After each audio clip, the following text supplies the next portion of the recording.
In a US study, 90% of employees said their employer wasn't providing them with development opportunities. 2 in 3 people change jobs because of lack of development opportunities. An engaged workforce is a happy workforce, and you retain your employees.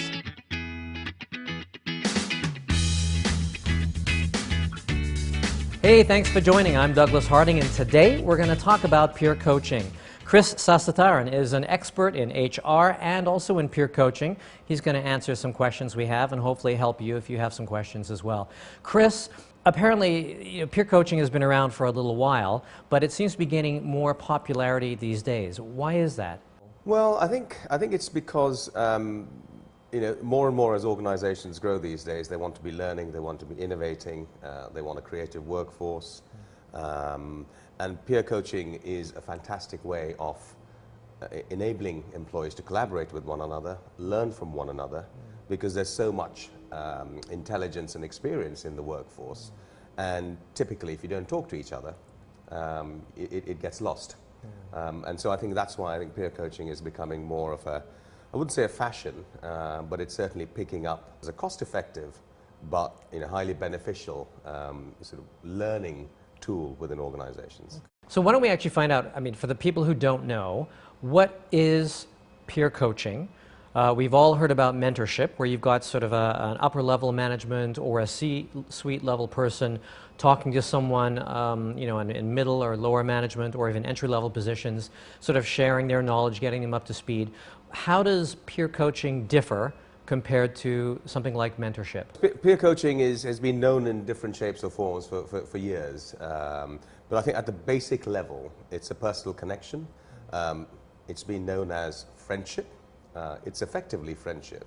But what is now happening is it's being formalized in the corporate world by many organizations where they take individuals of a similar status in terms of grades, and they get them together around a table on a regular basis. They put a structure around it, and people learn from each other. You have it's a global marketplace these days. People work all over the world in global organizations, and so from a cultural standpoint, it enables exchange of cultural notes. As well as what's happening in different regions of the world. So it's a fantastic way of cross-collaboration, and it enables organizations to be more innovative. Normally, you get 2 people sitting down, having a chat, sort of get each other up to speed. But this sounds like something different. From what you were talking about before, it sounds a little more structured. It is. You want to be able to measure the effectiveness of what you do. You don't just fly people all over the world into one location on a regular basis for a jolly. That's kind of part of that. The bonding piece is part of that, and you do need to connect with one another for peer coaching to be effective, because it is a resonant, sustainable way of people learning from one another. So yes, you've got that, but it's a little bit more than that. You do need to, ROI, the return on investment.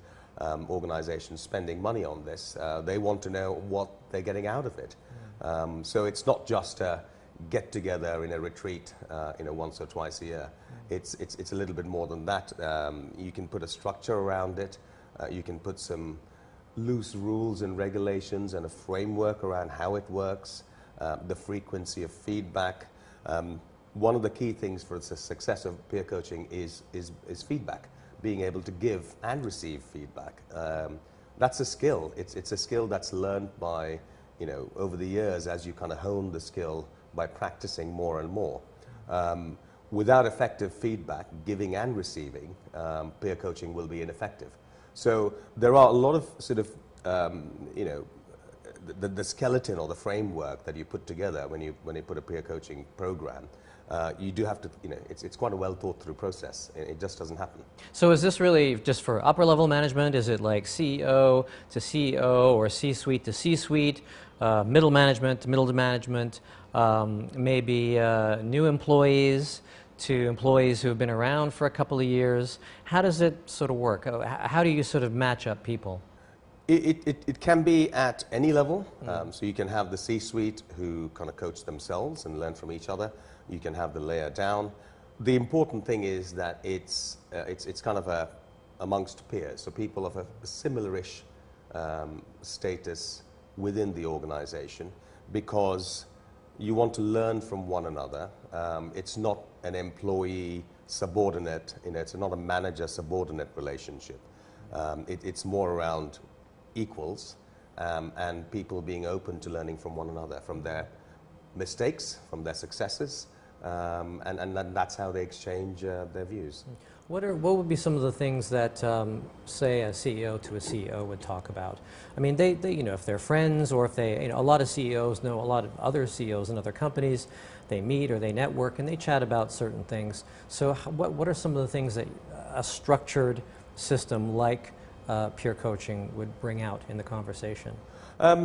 It could be a number of things. It could be behavioral. So if a CEO, as an example, if one CEO is finding it challenging to manage a certain region, or trying to drive commercial results from a cluster of countries, they can talk to one another, people who've kind of been there, done that, get a variety of views of people who have had experience in that region, so that then the learning CEO, if you like, can reflect and think about what do they do wrong, or what could they have done differently to get a different result. So that's kind of where it is. It's also about how do you sort of manage your employees. So a manager could have challenges with a particular set of employees, or in a cultural context, they may be struggling to connect with employees from a particular country or a region. They could tap into somebody else who's been in that region before and has experience, and ask them, well, how did you deal with X, Y, Z challenges? And that's what peer coaching is. And then the coach, effectively, so the peer coach could ask questions of the coachee and did you try this, or have you tried this, and give them some pointers around how they might be able to get different results. So is it just the two of them that are there having this chat, or is there a facilitator who's there to sort of monitor what goes on, to set up the structure, and just to sort of make sure everything is all fair and equal within the conversation? Yeah, I think it's dangerous to just let loose a couple of people and go, well, there's a room, teach yourselves and learn from each other. There needs to be some sort of rules of engagement. So I would certainly suggest that at the beginning of a peer coaching program, you do engage the services of an expert in the field. And it can be two people. I think the ideal numbers are probably a little bit more than two, but not 30 or 40. So you want to have a balance where people, there's diversity amongst the group, because that's how you learn from each other.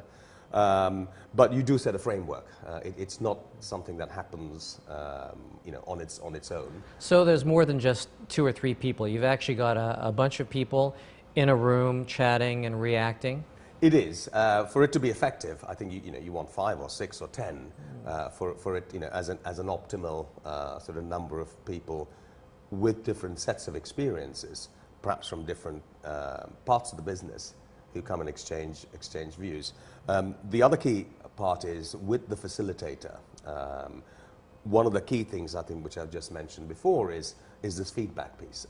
Feedback is easy to talk about, but it's really, really, it's a challenge to both give and receive feedback. Some might argue that receiving feedback is actually also a developed skill. Yeah. So that's where you bring an objective sort of facilitator who encourages and opens up the group to being open with each other. Peer coaching will not succeed if the group isn't transparent with each other, and if they're holding back, then it doesn't benefit. So you need to start to get people to open up. Is it going to be intimidating for the people who are going to be talking within that group? I mean, if it's just two people getting together and maybe sharing ideas and experiences, that's one thing. But when you've got a room full of people and they're all listening to you, especially if you're sort of at C-suite level, if you've got some other people in there as well, you might be a little possibly intimidated or a little bit shy to maybe talk about your experiences. I mean, especially in Asia, where you're in a group. The old saying, which is, the tallest reed is the first to get its head chopped off. Similarly, in a focus group, You know, when people are talking about a particular topic, one-on-one, when there's nobody else listening, they'll give one answer. But if they're with a group of people and there's a group dynamic, they might follow the group, or they might try and lead the group in a particular direction. So how does that interaction and intimidation of interaction actually play out and work with this? Yeah, one of the things that aids a successful peer coaching program is having a sort of a 360 or even a 720 feedback mechanism. So before people come onto the program, you know, that they're subject to a 360 or a 720 feedback. 720 is, I mean, 360 is within the organization, as we know typically. It's subordinates, it's bosses, it's peers, and so on. 720 is, it takes it outside the organization as well. So there's, you know, family members, friends, and so on, who can provide feedback on the individual's behaviors and how they, you know, how they cope with stress, or, you know, how are they in times of success and so on. So as you come into the room for your first peer coaching sort of session as a group, you know, I would certainly recommend that, you know, one of these things happens and people then start to talk to each other, and you know, that's where the formalization comes in. So you start talking about, these are the people who've said X, Y, Z upon, you know, about me, and you go around the table and you start the conversation. Peer coaching happens, again, it doesn't happen overnight, so it's, if you want it to be sustainable and resonant, you build, you know, you put the building blocks. So Sure. you can't expect success after the first sort of meeting. Right. As people feel their way through each other, they start to trust each other. That's when it starts to take effect. Right. So a business decides they want to do peer coaching, so do the peers. They get it set up, they bring in a coach. There's a way for them to connect and find out what's going on with the family life and some of the challenges going on there. Then you find out what's going on with the business challenges, what's going on there. It's all part of this holistic 720 understanding, 720-degree understanding of this person's life and of their business accomplishments and goals. So maybe just walk us through, how does this sort of happen step by step? So the feedback essentially is, you know, it's a survey form that goes out to a bunch of individuals nominated by the individual who needs the feedback. Yeah. So you would nominate 5 or 10 or 8 individuals across this spectrum who can provide feedback on you. Then they get the online survey, they complete it from their perspective. And I think the 720 is quite an interesting tool these days, because people talk about work-life balance. A lot of people are now starting to talk about work-life integration. It's kind of hard to start to separate the two. And therefore, it's really critical to also understand the family's sort of perspective, you know, so the wife, or if the children are old enough, or the parents, or whoever the individual picks to provide feedback on them. So it better be a family member that actually likes you. Well, no, actually. The trick isn't to just go to people who are going to say good things about it. You want people who can provide objective feedback. Yeah. Because it is so about not your alcoholic brother-in-law. No. All right. So somebody a little more reputable within the family. Okay. So you nominate somebody within your family to answer questions about yourself based on this survey. I imagine that this also happens as well at the office with your coworkers or your fellow peers. Yes. So within the work, then you pick that 360, right? So you pick you pick a series of line managers who you work for. You pick a series of employees who work for you, report into you, and you pick a series of peers. So, you know, fellow managers at a similar level that you have opportunities to work and collaborate with. Okay, so you've got the family survey done, you've got the work survey done. What happens next? You bring in the coach at that point and you sit down the 2 people, or is it the whole group? What sort of happens after that? It could go either way, but typically, you know, whoever's conducting the facilitation it would be useful for them to, if you've got a group of 6 people or 8 people, it would be useful for them to have a pre-read of that before they come in. The important thing here is not, the coach is just there to facilitate. They're not there to tell the people what to do. The whole piece is around, it's like an EMBA class. It's around learning from each other's experiences, which is where you derive the benefit from. One point I'd like to make here is, you need to be careful about how you choose this group of individuals to be part of one peer coaching program. And the reason I say that is, it's harder for people competing for similar jobs, if you're in the same, if I'm vying for promotion with you, because we're in the same department and we're peers, we're human beings, and it's a challenge for us to therefore open up to each other, especially about our weaknesses or areas to develop.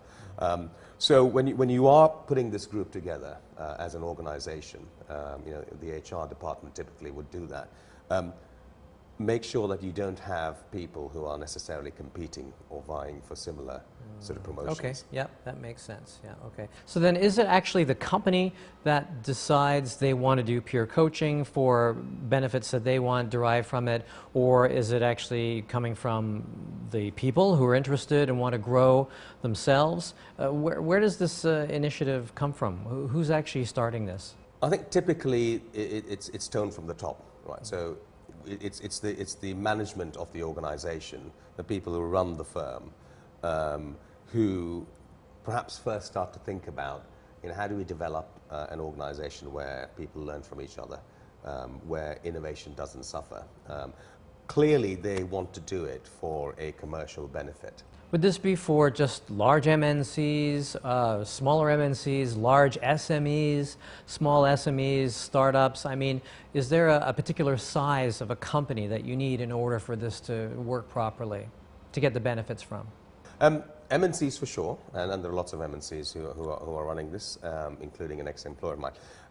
But I would say you need a certain critical mass. So if you're a semi-startup with 20 or 30 people, actually I suspect you're probably already kind of engaged in some sort of peer coaching, because it's a small community, it's like a family. Whereas for peer coaching as an official corporate program, if you will, to take effect, my sense is you need a certain critical mass, probably at least 100 people with a management, a couple of management layers or more. Otherwise, you don't have enough people to kind of benefit from a formal structured program. Yeah, sure. Okay, now what about, let's talk about the benefits. What are the hardcore benefits? What are the soft benefits, that a company or individuals would receive from going through a coaching? Yeah, so for me, what I've sort of looked at is, there are four key sort of benefits of implementing peer coaching. Clearly, there's an effect on the bottom line, which we'll talk about. But if you put that to one side, the benefits are IP, retaining IP. So if people are talking to each other, learning from each other, as and when individuals, especially senior execs, exit an organization, if you've got a well-developed peer coaching program in place, a lot of that IP doesn't necessarily go out the door with the person who leaves. It is there amongst the others, because they've been sharing things as they've gone on this program. The other benefit, I think, is diversity and inclusion. Certainly diversity, because if you put the program together, if it's well thought out, and you put people with diverse thoughts from different regions, from different countries, onto a program, people start to learn from each other about the challenges. Typically, for example, in large organizations, you have a corporate headquarters in, wherever it is, and if individuals from there haven't traveled to the various sites, they have low visibility on the challenges on the ground. Right. So by doing something like this, you kind of escalate and you sort of bring to the top challenges people have in different locations for a global business. Okay. For me, the last couple of pieces are improving collaboration. It goes without saying, that's what peer coaching is about.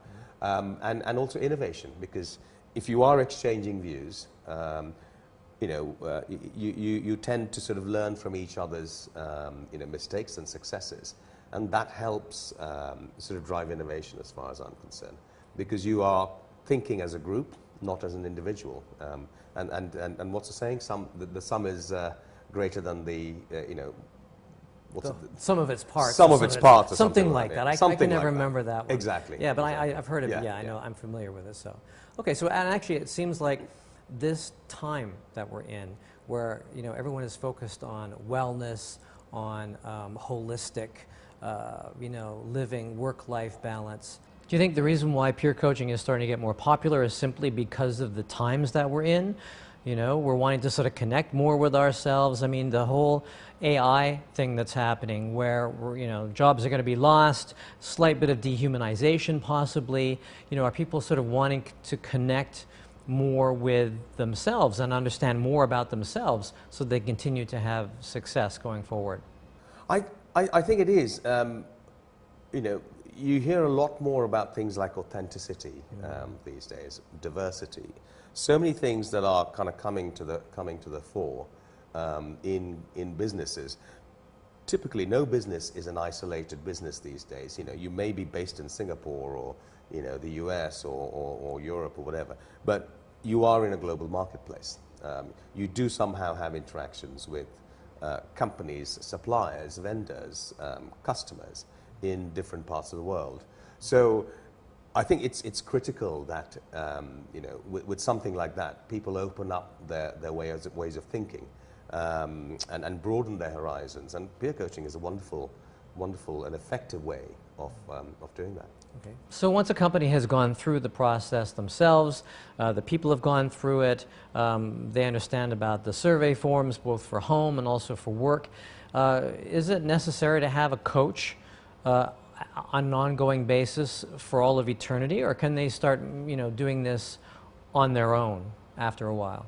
No, I think that's one of the prizes, is that peer coaching isn't necessarily a tool to change the culture of an organization. It can actually be part of the cultural change itself.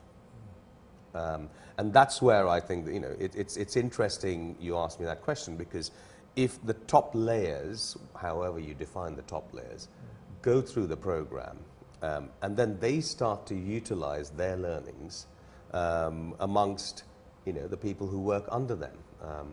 Pay it forward, if you will, is the terminology I believe that people sometimes use, which is, I've learned all of this, I've come back, I'm refreshed, I know how things work. I would love to now sort of disseminate this throughout my sort of organization vertical. Okay. Let's talk about a case study now. So you've got an example of a company who's gone through this. Maybe just walk us through how that sort of happened and how it went. Yeah, so as we said, peer coaching isn't just a nice to have, a sort of soft and cuddly sort of HR intervention. It does bring commercial benefits and drive commercial value for the organization. A major global Asian sort of technology consulting firm first implemented peer coaching in the late 2000s, around 2007, 8, interestingly around the time of the crisis. Yeah.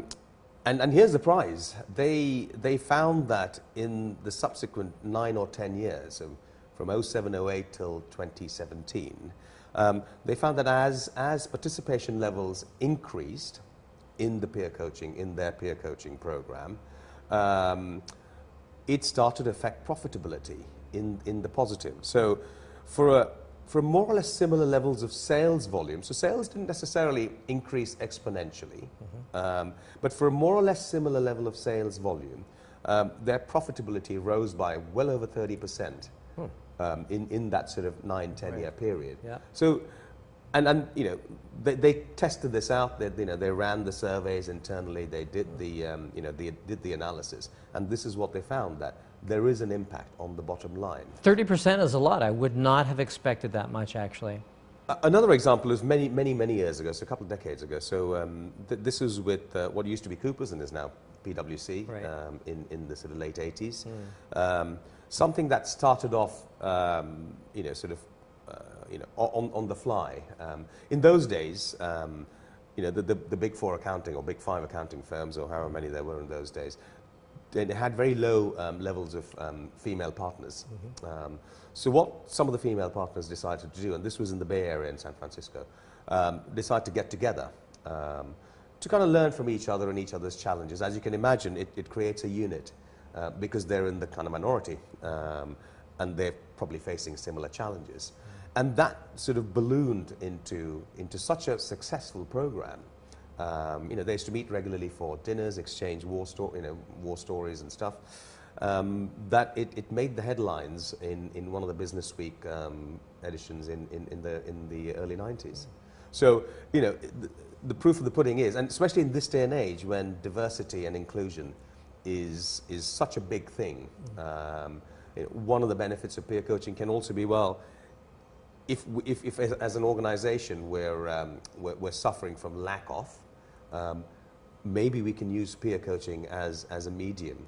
You know, like I said, it's not just the culture, it's a tool of culture change. It can be part of the culture change itself. You know, you can start to have programs where you start to bring up your diversity and inclusion within the organization. Yeah, good, great. So then what about the framework? You know, what do people expect when this starts? Yeah, like any program, you know, you need to think through things carefully and put a framework.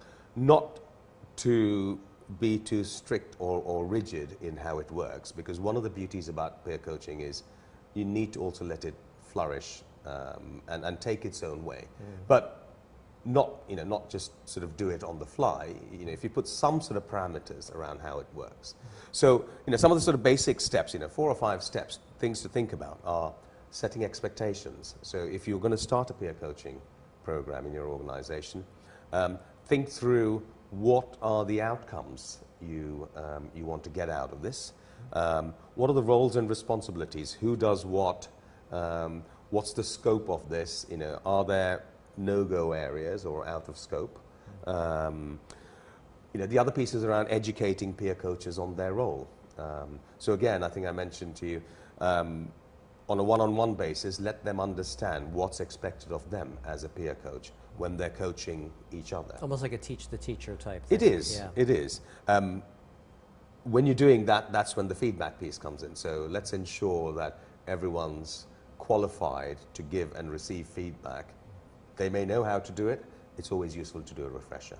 Create structure and templates. You know, so from point 1 around, you know, how do things work? Where do, you know, what are you allowed to do and what, you know, where you shouldn't go.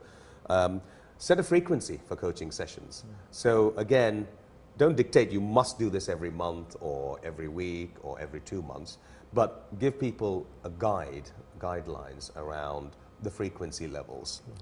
If the frequency's too often, then maybe the learning experience, because you don't have enough time to then put things into practice. Sure. If it's, you know, if there are big gaps, things might drift away. So you need to have a balance. Right. So a bit of flexibility in terms of deciding, you know, all those factors, frequency, who's going to be talking and leading what. I mean, I guess it's different for every company and different for individuals and time and everything. So I imagine it's not just a solid framework that you have to follow. It really sort of works with the company, correct, with the people there. Correct. So. And one big decision to make here is attribution. So, you know, it's peer coaching will be effective, or feedback is generally effective when you know where it's coming from. So a decision to make here is, do you do it anonymously or do you do it openly? I mean, my sort of sense on this is you should try and do it openly so that people know who's giving the feedback, where it's come from. They can then qualify it, but it's useful to know where it's coming from. I think anonymous feedback doesn't always have the effect. It almost sounds like it's kind of like a company pulse check. You know, you go in for your semi-annual check to see how you're doing, you know, what have you accomplished throughout the year type thing, which is great for companies, but some people, they really hate that. They don't look forward to it. So is that a problem with peer coaching, of people wanting to get involved? Is it because of that potential damaging or negative criticism that they don't want to participate in it? Well, no. I think it's a huge issue. I think it's one needs to be sensitive to the employees and how they might react. Which is why, if you're embarking on something like this, you need to start to drip feed the change that's taking place in the organization. A lot of organizations are now going down this route of creating a culture of feedback. If I don't know how I'm doing from my boss or from my peers or from anyone else, how am I supposed to improve or develop or grow? However, you make a very good point, which is I would still feel if you gave me constructive feedback. You know, we're human beings. We're going to be defensive. and which is why I said giving and receiving feedback, that sort of training and changing mindset needs to happen. So you've hit the nail on the head. It's a very sensitive issue. It needs to be dealt with carefully. But if you drive that change through and create a culture of feedback, the organization will benefit immensely. Sure, and I guess obviously the first few times that you do it, you're going to be a little bit sensitive about it. Yeah. You might overreact a bit, possibly depends on how much ego you've got. But then I guess over time, it just becomes part of business. Once you start seeing the benefits, and once the company starts seeing the benefits, then people will be more open to it. People will accept it and embrace it. And then you slowly have this redevelopment or fostering, strengthening of the company culture. Yeah. So it all sounds too good to be true. I mean, are there any negatives involved with this? Oh, there are lots of negatives, right? It can all go horribly wrong if you haven't sense-checked what the employees are thinking. So a lot of the times these things kick off on the back of an employee engagement survey. And you want to ask the employees, when you do that survey, what do they think about feedback? Does my manager give feedback? Do I get feedback from my peers? Would I even want that? So once you start to do that sort of sense check in the organization, you know what people are thinking about peer coaching, about feedback, about giving and receiving constructive feedback, about improving and developing themselves. Once you know that, then you can try and work out solutions to how to embed that sort of culture in the organization. Okay. But it's hard, it's not easy. I'm not saying you just turn the tap on and you change the organization overnight. Would it be sort of thought of differently, whether it's here or in ASEAN or in Europe or the USA or Canada? I think there are cultural barriers or hurdles that one will need to consider, and clearly, as we know, the culture in, let's say, Asia is very different to the West. In the West, people are generally more open and receptive to feedback. In Asia, there's more of in the East, and even in certain parts of Eastern Europe, and I worked in Moscow for a while. Although Moscow is kind of in the West, there's still a kind of differential culture there. So in that respect, it's probably more akin to the East rather than the West. So, one needs to be mindful of, the culture where one is trying to implement this. And so it's a long game. It doesn't sort of change doesn't happen overnight. You need to test the pulse. But you need to have a resolve. If you're minded to do this because it benefits the organization, don't lose the resolve, but kind of tread carefully and make sure you do it in the right way. Okay, if somebody wanted to bring this into their company, they wanted to start it, who would they approach, and what type of a conversation would they have to get this going?